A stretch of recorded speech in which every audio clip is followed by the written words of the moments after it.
Hi, this is Corey Johnston, and today's lesson is going to take place in the fourth chapter in the book of Ezra. Ezra is a rather fascinating figure from Jewish history. He was a revivalist and a reformer all in one. He wrote not only the books, the book which bears his name, he also wrote Nehemiah, and I personally believe he wrote the 119th Psalm, which gives us a pretty accurate indicator into his mind, actually. He was all about the law. He was a reformer and a revivalist who sought to revive, not only restore, but to revive the ancient traditions which had made their nation great, but they are just in the rebuilding phase at this point. But what we actually read in the fourth chapter kind of takes place before Ezra even comes onto the scene. So he and Nehemiah are a later generation, a fascinating tandem of how church and state can work in tandem.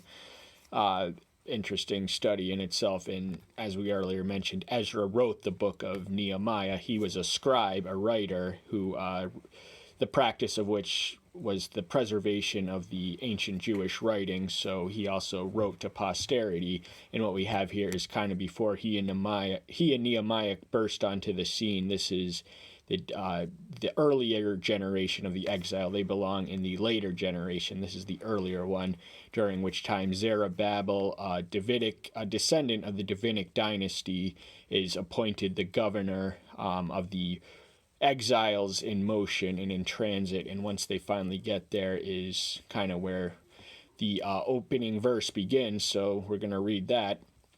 And when the adversaries of Judah and Benjamin heard that the sons of the exile were building the temple of Yahweh Elohim of Israel, Judah and Benjamin would have been the two tribes, and little known fact and little mentioned reference, the Levites would have also been included in the nation of Judah because they had the temple and they were more consistent in their observance of the law and everything else about Judaism. But Benjamin was also the tribe from whence Saul and Paul came, and they were part of the same nation of people who had had their ethnic purity intact after the result of their experience in the exile, and that's going to come into play with what we read soon. They came to Zerubbabel and the heads of the fathers and said to them, "Let us build with you, for we seek your Elohim as you do, as we have slaughtered to him since the days of Esarhaddon, king of Assyria, who brought us here." The reign of Esarhaddon would have taken place in 680 to 669 BM before Messiah, the year in which Israel was sacked and conquered and captured was 722 BM. So we don't know that king's name, but the king known as Esarhaddon is the one who introduced the policy of scattering these conquered people across the empire in order to compromise their ethnic purity so that no nationalistic uprising or upsurge could begin. So that's where the nation of Israel, whose ethnic purity would have been intact earlier, had this king not come along and ordered what he did. But for all intents and purpose, for all and forever, they are intermarried and intermixed with foreigners. So even as they came down, and there's a story of this in 2 King 17, I did one on that, there was lions that kept eating them because they were in covenant territory and they were not worshiping anything close to the covenant terms. So they actually recruited a few teachers from from Israel to come back, and they kind of got interwoven and interwebbed with this polytheism that worshipped Yahweh, but not exclusively. So they retained the gods of their ancestors from whence they came, and that kind of contaminated and corrupted the claim of the Samaritan settlers who were to the north of the nation of Judah, which was transplanted some 586 BM, so a little more than a century after them. And but they are determined to maintain their ethnic purity at this time. This is something that they had been called to do. They had not been told by Yahweh that they would allow foreigners to contaminate this because the maintenance of their ethnic purity is tantamount at this time, especially because they've been in the exile, during which time many Jews would have acquired Babylonian spouses or anything else in that empire. And so they actually came back with many Gentile wives, and one of Ezra's reforms was getting rid of them, especially the ones in the Levitical and priestly clan. But Zerubbabel and Joshua and the rest of the heads of the fathers of Israel said to them, "It is not for you and for us to build a house for our Elohim, for we alone build to Yahweh, Elohim of Israel, as King Cyrus, the king of Persia, has commanded us."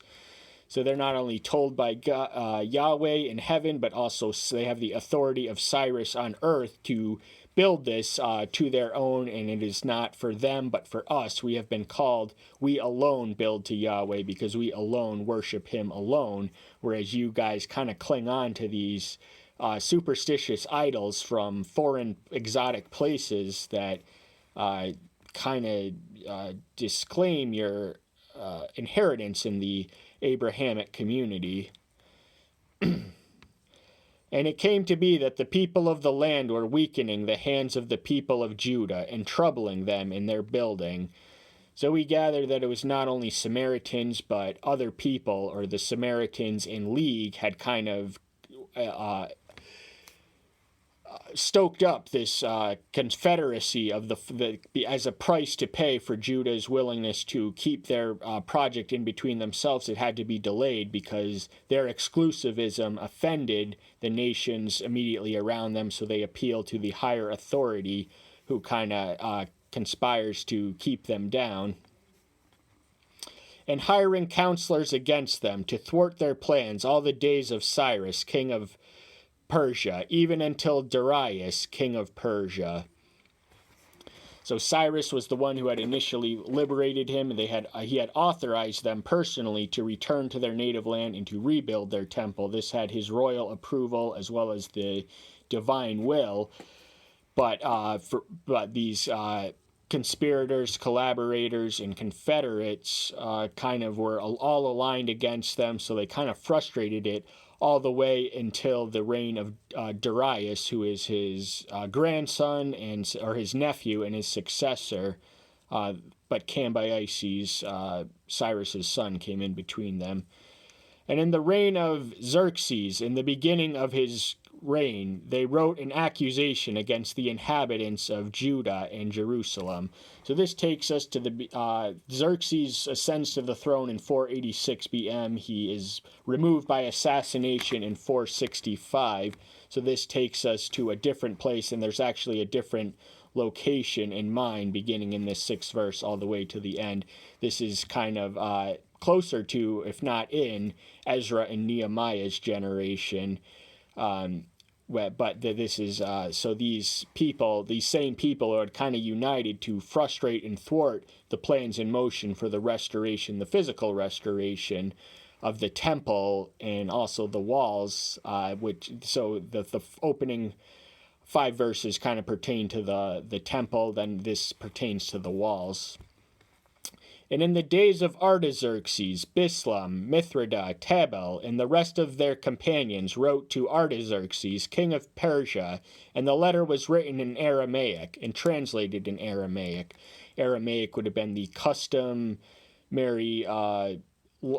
imperial language. It really found its origins, at least in the Assyrians, who had kind of established a sizable enough empire for the ones that came after it, the Persians first, to kind of make their language the language of business and diplomacy across their empire. But these people are of various ethnic backgrounds, this Bishmael, Mithridates, and Tabel, so they represent different foreign entities that are combining and conspire in conspiracy to suppress the restoration of these much-needed walls. So this takes us, when we read of the issue and proclamation of Cyrus, we kind of think that all their problems are over, but they are struggling, in fact, for a great duration of time that we often overlook just how much they went through and for how long they did it when we sort of read that edict. All was not immediately well. Rehum, the governor of Shimshai, the scribe, wrote a letter against Jerusalem to King Artaxerxes thus.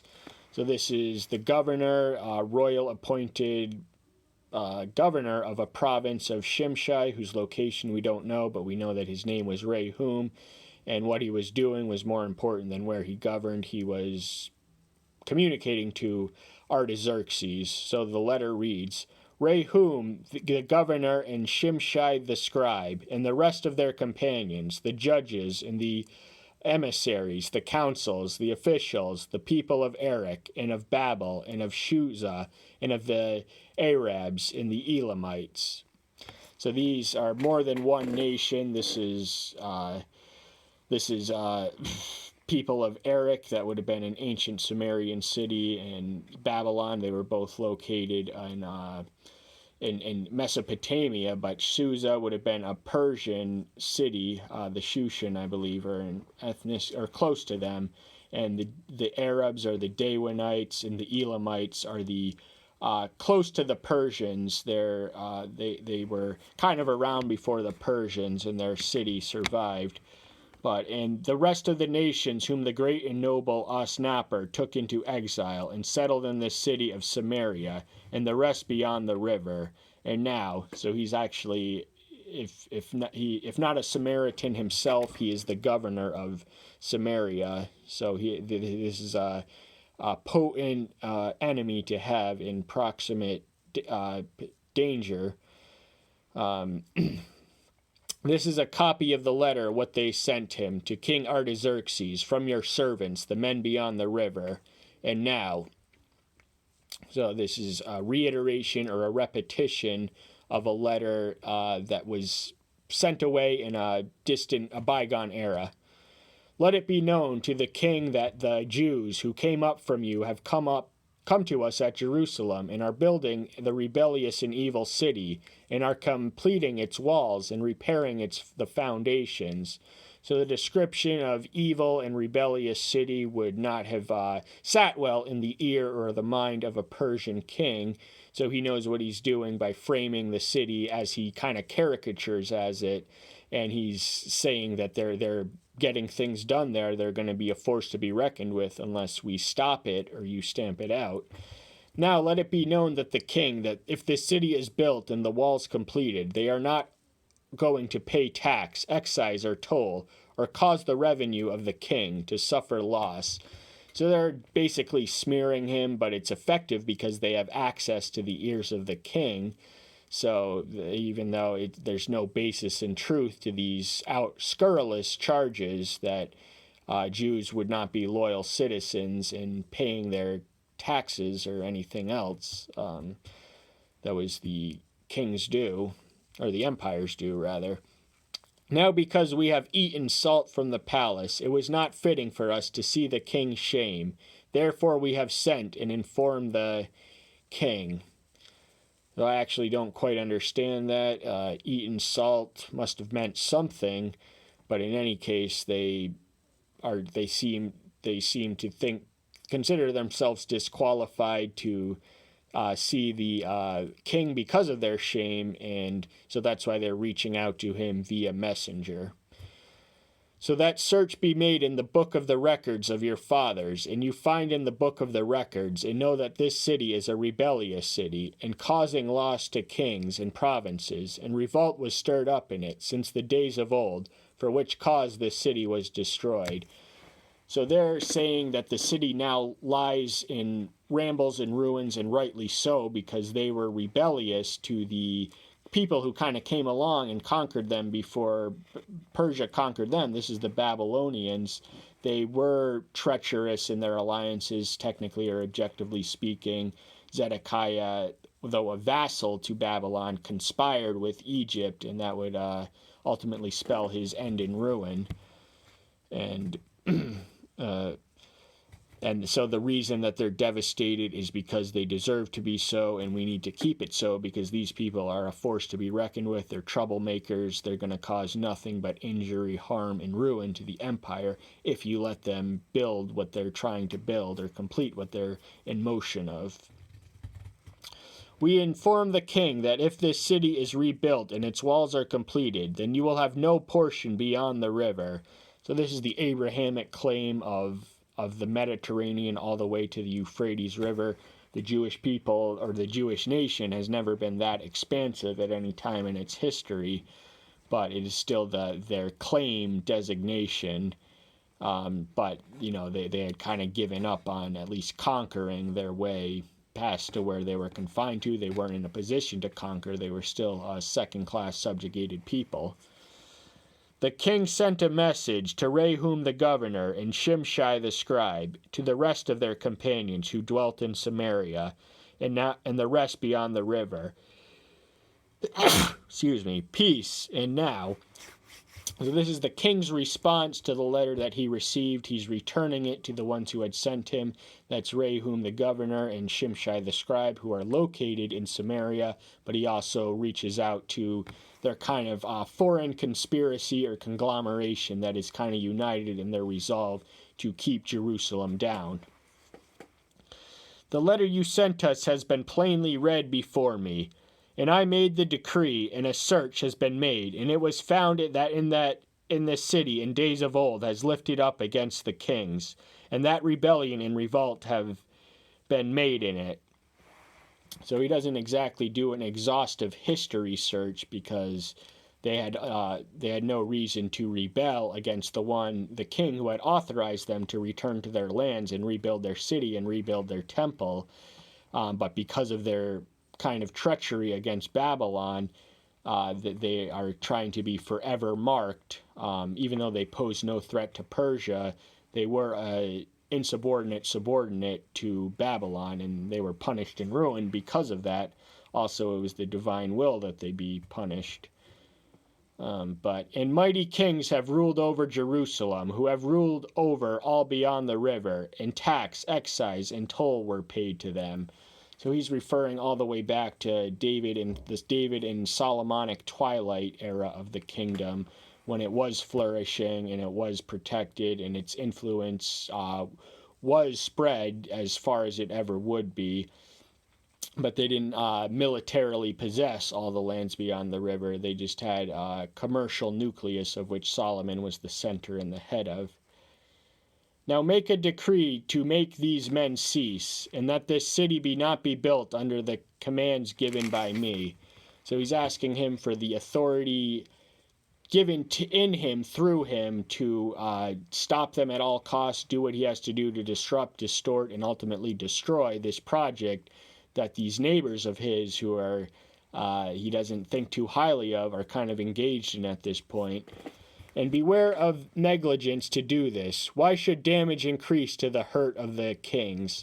So the king is thinking solely of his own self-interest, because, why would he want to allow this city to raise up, even if his great-grandfather Cyrus had decreed it to such, if they're just going to hurt the kings? And the conspiracy against them had kind of began and been sustained since the days of Cyrus.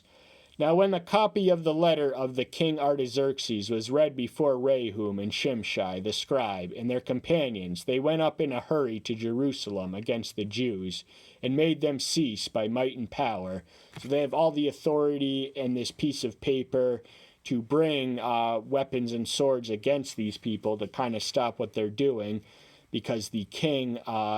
And the interesting thing is Artaxerxes reigned from 465 to 424, and Nehemiah kind of burst on the scene and got this wall completed in 445 BM. But and at least in his earlier half of his reign, he was dead set against the Jewish people building and rebuilding their walls, and the temple had been built already at this time. That was 520 BM.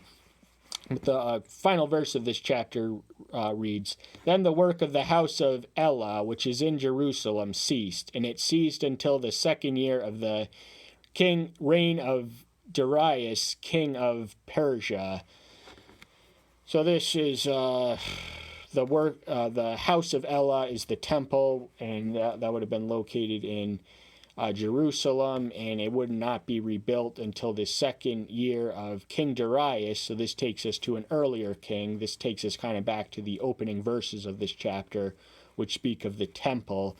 and it's in 520 BM when the prophets of Haggai and Zechariah are instrumental in kind of getting this building back in motion. But the conspiracy against the walls would remain with them at least till Nehemiah burst on the scene in 445 BM. And this does speak to our present situation, because we have this wall on the southern border, the Rio Grande, that we need to get built, and the obstruction aligned against the forces which are trying to bring it into fruition are obstinate, obstinate. They're all in the Democratic Party. They're all in financial hawk to the cartel, who are kind of paying them to keep it open. But the depths and layers of this conspiracy are not really here nor there. But so I'm just going to close it by saying that's all the time we have for today. Thank you so much. I'm so glad you're here. Stay tuned until next time. I'll see you then. Bye-bye.